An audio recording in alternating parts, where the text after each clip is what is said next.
Ma femme a dit, mon ex passera Noël avec nous. Sois adulte à ce sujet. J'ai simplement hoché la tête et répondu, bien sûr. Ce qu'elle ne savait pas, c'est que moi aussi, j'avais invité la fiancée de son ex. Le dîner de Noël s'est transformé en une scène que ma famille n'oubliera jamais. Je m'appelle Derek, j'ai 29 ans et je suis marié à Vanessa depuis 3 ans. Ce Noël devait être comme tous les autres, mes parents en hôte, ma sœur et ses enfants courant partout, de bons plats et ce joyeux désordre typique des réunions de famille. Mais 2 semaines avant les fêtes, Vanessa a lâché une bombe qui a tout changé. C'était un mardi soir. Je préparais des pâtes, elle faisait défiler son téléphone, quand soudain elle a dit. Alors, j'ai invité Marcus au dîner de Noël chez tes parents. J'ai arrêté de remuer la casserole. Marcus? Ton ex? Oui, répondit-elle d'un ton parfaitement naturel, sans lever les yeux. Il traverse une période difficile et n'a pas de famille dans les parages. J'ai pensé que ce serait gentil de l'inviter. Pour que tu comprennes, Marcus est l'ex de Vanessa, celui de l'époque de l'université. Ils sont restés ensemble 3 ans et se sont séparés environ 6 mois avant que je ne la rencontre. Elle a toujours affirmé qu'ils étaient restés simplement amis et que la rupture avait été mutuelle. Je ne l'avais rencontré que 2 fois, une fois à un barbecue il y a 2 ans, et une autre à un gala de charité le printemps dernier. Il avait toujours été poli, mais il y avait quelque chose d'étrange dans la façon dont il la regardait, une énergie particulière, comme s'il partageait des blagues dont je ne ferais jamais partie. Tu as invité ton ex à Noël chez ma famille sans même m'en parler avant, ai-je demandé en essayant de rester calme. Elle a enfin levé les yeux vers moi. Derek, ne sois pas insécurisé. Marcus et moi ne sommes que des amis, rien de plus.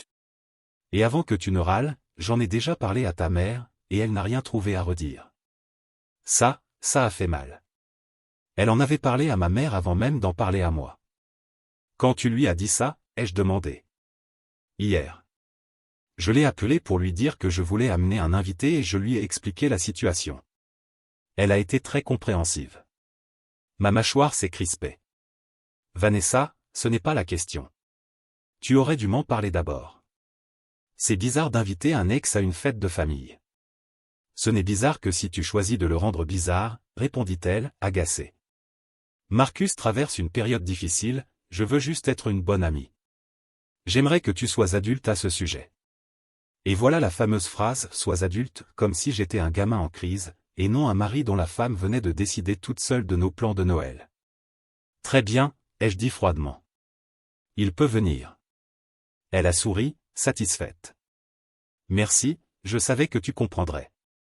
Mais je ne comprenais rien du tout. J'ai simplement hoché la tête et repris la cuisson, pendant que ma tête bouillonnait. Cette nuit-là, après que Vanessa se soit endormie, j'ai fait quelque chose dont je ne suis pas fier, mais que je ne regrette pas non plus. J'ai pris son téléphone. Oui, je sais, atteinte à la vie privée, manque de confiance, tout ça. Mais quelque chose clochait, et je devais savoir si mon instinct avait raison. Ce que j'ai découvert était pire que ce que j'imaginais. Vanessa et Marcus s'envoyaient des messages tout le temps, plusieurs fois par jour, depuis 2 mois. Rien d'ouvertement indécent, mais un ton bien trop intime, beaucoup de blagues privées, des messages du genre « tu te souviens quand ?» et de nombreuses plaintes à mon sujet. Un message datant de 3 semaines m'a fait bouillir de rage. Marcus avait écrit. Ce qu'on avait me manque. Tout semblait plus simple à l'époque. Et elle avait répondu. Je sais.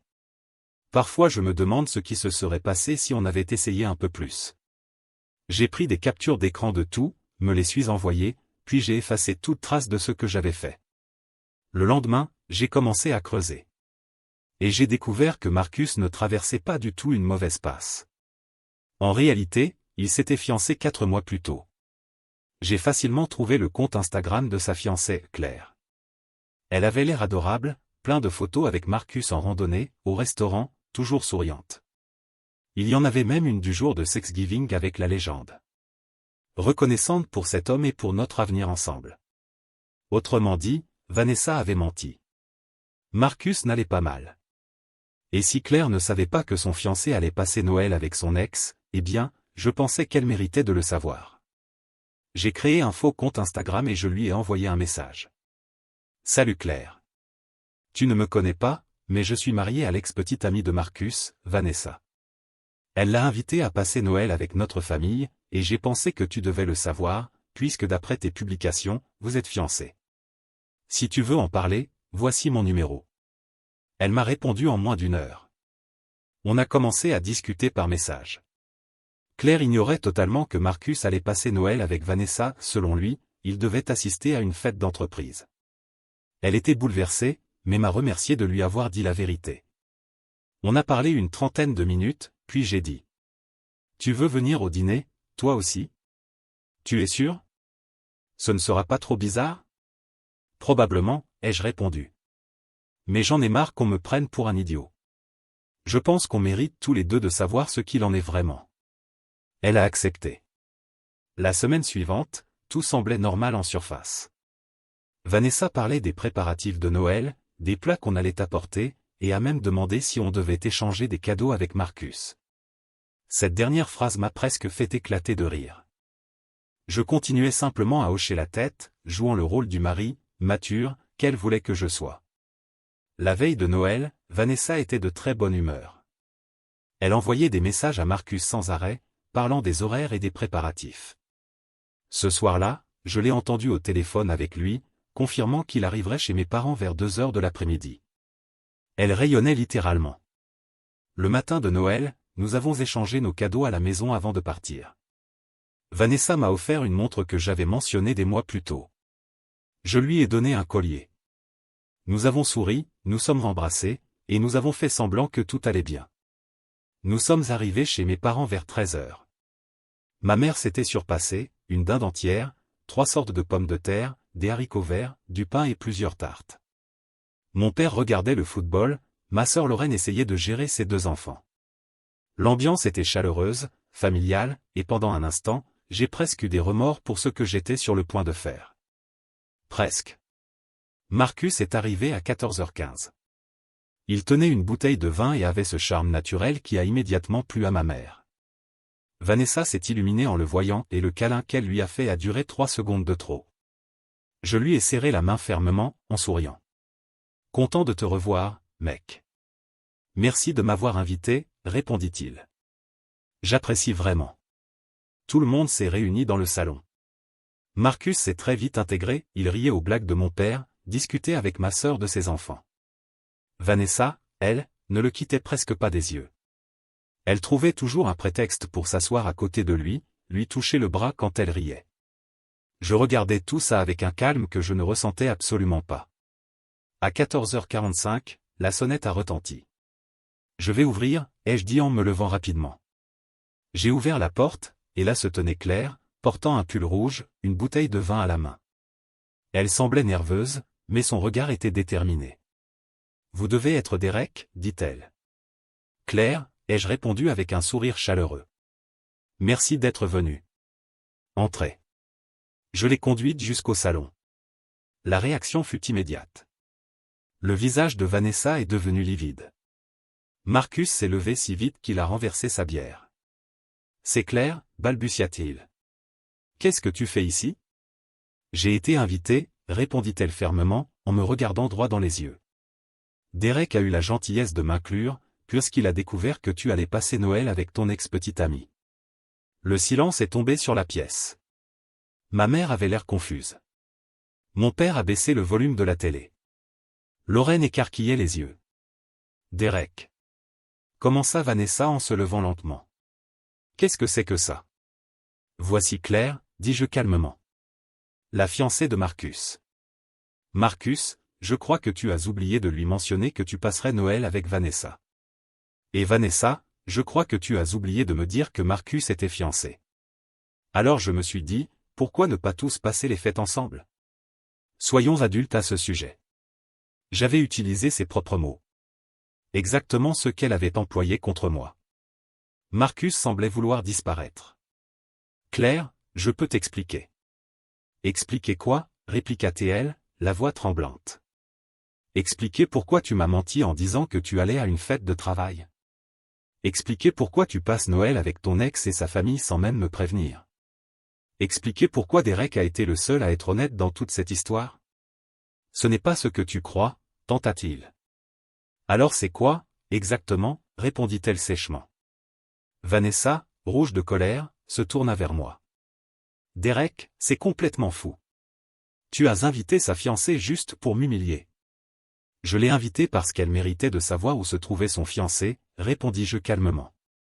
Tout comme moi, je méritais de savoir que tu échangeais des messages avec ton ex en disant que celui-ci te manquait. Son visage perdit toute couleur. Tu as fouillé dans mon téléphone? Oui, ai-je admis. Et j'y ai trouvé des conversations très intéressantes. Tu veux que je les lise à voix haute? Ma mère finit par intervenir. Mais qu'est-ce qui se passe ici, Seigneur? Lorraine, quant à elle, filmait déjà la scène avec son téléphone et je ne l'en ai pas empêché. Marcus tenta de s'approcher de Claire. Chérie, s'il te plaît, laisse-moi t'expliquer. Vanessa et moi ne sommes que des amis. Elle traversait une période difficile et je voulais l'aider. Moi? Traverser une période difficile, répliqua Vanessa, furieuse. De quoi tu parles, exactement? Et c'est là que leurs mensonges ont commencé à s'effondrer. Marcus prétendait que Vanessa avait besoin de soutien émotionnel. Vanessa affirmait que c'était Marcus qui n'allait pas bien. Aucun des deux ne parvenait à soutenir sa version. Claire regarda Marcus avec dégoût. C'est fini. Complètement fini. Ne rentre pas à la maison ce soir. Ne m'appelle pas. Mon frère viendra chercher tes affaires. Elle se tourna vers moi. Merci de m'avoir prévenu. Je suis désolé d'avoir gâché le Noël de ta famille. Mais je suis heureuse d'avoir appris la vérité. Tu es la bienvenue à rester dîner si tu veux, dit doucement ma mère et je l'ai aimée encore plus pour ça. Claire secoua la tête. Je préfère partir, mais merci. Elle est partie. Marcus est resté figé quelques secondes, puis a pris son manteau et est sorti à sa suite sans dire un mot. La porte s'est refermée. Vanessa me regardait, partagée entre la colère et la honte. Avant qu'elle n'ouvre la bouche, j'ai dit. Je veux divorcer. J'ai déjà contacté un avocat. Tu peux aller chez ta sœur en attendant qu'on règle le reste. Derek. Commença-t-elle. Non, les jeux coupés. Tu as amené ton ex au Noël de ma famille. Tu m'as menti. Tu as passé des mois à lui écrire, à trahir émotionnellement notre mariage. Et tu m'as encore fait passer pour un fou de douter de toi. Alors non, c'est terminé. Elle a regardé autour d'elle mes parents, ma sœur, la table dressée pour une fête désormais ruinée. Et elle a compris qu'elle n'avait plus personne de son côté. Elle a pris son sac et elle est partie, en silence. Mise à jour 1. Le dîner de Noël a été gênant, mais nous avons réussi à aller jusqu'au bout. Ma mère n'arrêtait pas de s'excuser de ne pas avoir posé plus de questions quand Vanessa l'avait appelée pour demander si elle pouvait amener Marcus. Mon père a dit que j'avais géré la situation avec beaucoup de calme. Et ma sœur, Lorraine, m'a annoncé que la vidéo circulait déjà sur le groupe familial et que tout le monde était de mon côté. J'ai passé la nuit chez mes parents. Vanessa m'a envoyé 17 messages oscillant entre colère, remords et supplication. Je n'ai répondu qu'à un seul. Parle à mon avocat. Le lendemain, je suis retourné à notre appartement avec mon père et mon beau-frère pour récupérer l'essentiel. Vanessa n'était pas là, mais elle avait laissé un mot sur le comptoir de la cuisine. Je suis désolé. Je n'ai jamais voulu que tout cela arrive. On peut parler, s'il te plaît? J'ai jeté le mot à la poubelle. Mise à jour 2. Une semaine plus tard, j'ai rencontré mon avocat. J'avais apporté les captures d'écran des messages de Vanessa et Marcus, il m'a dit qu'elles seraient très utiles. J'ai aussi fourni des preuves que j'avais payé la majorité de nos dépenses communes, ce qui jouerait en ma faveur pour le partage des biens. Vanessa a emménagé chez sa sœur. Elle a tenté de me joindre par l'intermédiaire d'amis communs, leur demandant de me convaincre de lui donner une seconde chance. Mais la plupart des gens ont pris mon parti après avoir appris toute l'histoire. Certains ont dit que j'avais été un peu théâtral avec mon spectacle de Noël, mais honnêtement, je m'en fiche. Quelques jours après Noël, Claire m'a recontacté. Elle m'a encore remercié et m'a confirmé qu'elle avait rompu ses fiançailles. Marcus avait tenté de lui faire croire qu'il ne s'était rien passé de « physique » entre lui et Vanessa, mais la trahison émotionnelle suffisait largement pour elle. Elle avait évité une bombe et moi aussi. D'après ce que j'ai entendu de nos connaissances communes, Marcus a complètement perdu pied après la rupture. Il a blâmé Vanessa d'avoir ruiné leur relation, et Vanessa l'a blâmé d'avoir détruit notre mariage. Et pour être honnête, ils ont tous les deux raison. Mise à jour finale. 2 mois se sont écoulés depuis Noël. La procédure de divorce avance tranquillement, surtout parce que Vanessa ne veut pas se battre. Je pense qu'elle a honte et qu'elle veut simplement que tout soit terminé le plus vite possible. Nous vendons l'appartement et partageons les biens à 60% pour moi et 40% pour elle, puisque j'ai assumé la plupart des dépenses. Je vis chez mes parents en attendant de trouver un nouveau logement. Et franchement, ça me fait du bien. Dîner en famille, soirée jeu avec ma sœur, et un peu de paix pour digérer tout ce qui s'est passé. La semaine dernière, Vanessa m'a envoyé un long email. Elle s'y excuse pour tout. Elle dit qu'elle était perdue et qu'elle a fait de très mauvais choix. Elle affirme ne jamais m'avoir trompé physiquement, mais qu'elle comprend pourquoi je me suis senti trahi. À la fin, elle me demande si, un jour, nous pourrions être amis. Je n'ai pas répondu.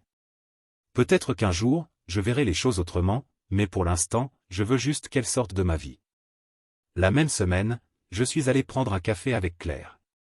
Rien de romantique, juste 2 personnes ayant traversé des situations similaires. Elle va bien, elle a commencé une thérapie et se concentre sur elle-même. Elle m'a remercié encore une fois de lui avoir dit la vérité, ajoutant que si je n'avais rien dit, elle se serait probablement mariée avec un homme qui aurait toujours choisi son ex avant elle. Quant à moi, je vais bien. Certains jours sont plus difficiles que d'autres. Le mariage me manque, mais pas le mariage avec quelqu'un qui ne me respectait pas. Ma famille plaisante souvent en disant que j'ai gagné Noël, et, pour être honnête, ils n'ont pas tort. Cette scène du dîner restera dans les mémoires pendant des années. Ma mère a même prévenu. L'an prochain, c'est moi qui approuve la liste des invités. Eddie 1. Beaucoup de gens me demandent si je me sens coupable d'avoir orchestré tout ça à Noël. Honnêtement?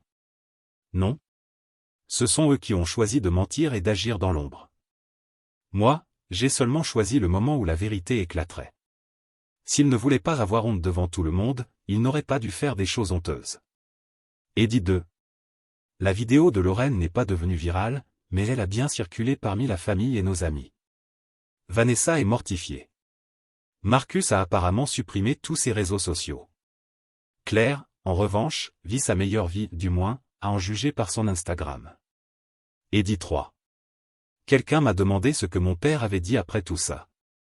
Quand Vanessa est partie, il s'est approché, m'a tapé sur l'épaule et a dit: « Fils, c'était le Noël le plus intéressant que nous ayons jamais eu. Félicitations. » De sa part, c'est l'équivalent d'une ovation.